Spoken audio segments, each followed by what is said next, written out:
अर्थ होता है किसी आदर्श की नकल करना, यानी देखकर सीखना, यह अनुकरण विधि कहलाती है।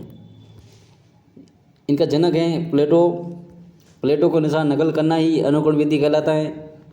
और प्लेटो का शिष्य है अरस्तु। इनका कथन है हुबहू नकल जरूरी नहीं होती है। अनुकरण विधि प्राथमिक स्तर के लिए उपयोगी होती है, ये वेरी इंपॉर्टेंट है और अमनोवैज्ञानिक है। अनुकरण विधि में आदर्श होता है, क्वेश्चन है, ऑप्शन है बालक, अध्यापक, पाठ्यक्रम और उपयोग सभी।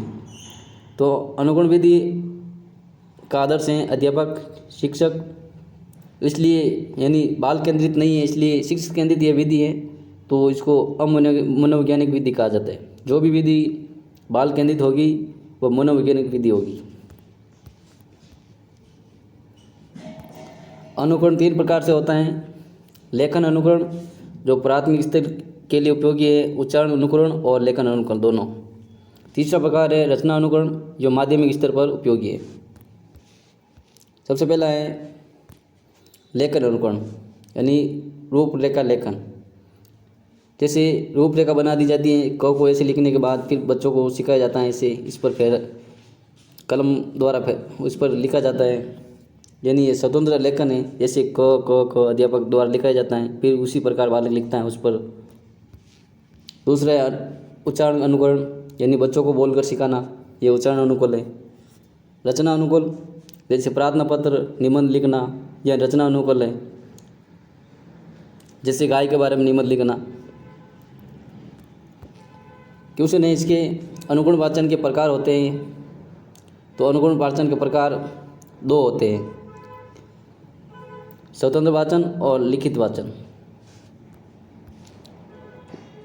लेखन अनुकरण जब एक शिक्षक बालक को लिखना सिखाता है तो उसके लिए वह अपने कार्यों का अनुकरण करता है।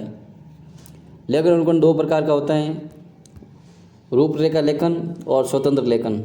रूपरेखा लेखन में जब अध्यापक बालक को किसी वर्ण अक्षर शब्द की रूपरेखा बनाकर देता है और उस रूपरेखा का अनुकरण करते हुए बालक लिखता है और रूपरेखा लेखन कहलाता है। स्वतंत्र लेखन जब कक्षा में बालक बोर्ड के अक्षरों को देखकर अपनी कॉपी में उतारे, उसे स्वतंत्र लेखन कहलाता है, यानी बालक देखकर लिखता है। जो भी श्याम पट्ट पर लिखा होता है उसको देखकर बालक अपनी कॉपी में लिखता है, वो स्वतंत्र का लेखन होता है। उच्चारण अनुकूल यानी बोलकर। प्राथमिक स्तर पर छात्रों को शुद्ध बोलना सिखाने के लिए ये उपयोगी है और इस पद्धति में अध्यापक एक एक शब्द कहता जाता है और बालक उस विधि को अनुकरण करता है।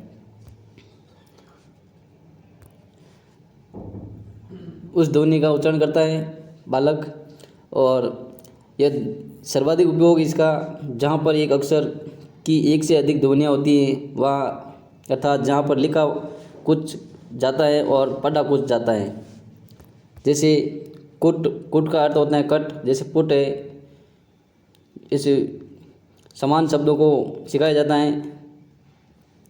फिर रचना अनुकरण माध्यमिक स्तर के छात्रों के लिए सर्वाधिक उपयोगी होती है ये, और छात्र दिए हुए विषय पर उसी के अनुरूप रचना करने का प्रयास करता है।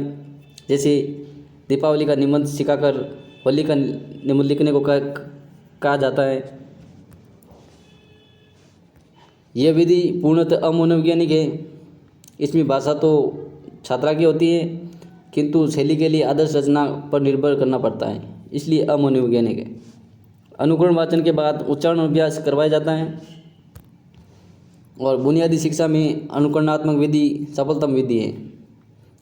अनुकरण विधि में अध्यापक को अच्छे आदर्श प्रस्तुत करने होते हैं इस विधि में, और अनुकरण विधि में बालक अपने शिक्षक का अनुकरण कर पढ़ना, लिखना व नवीन रचना करना सिखाता है। अनुकरण का सिद्धांत हेगार्ड द्वारा दिया गया, वेरी इंपॉर्टेंट है। अनुकरण का सिद्धांत हेगार्ड द्वारा दिया गया।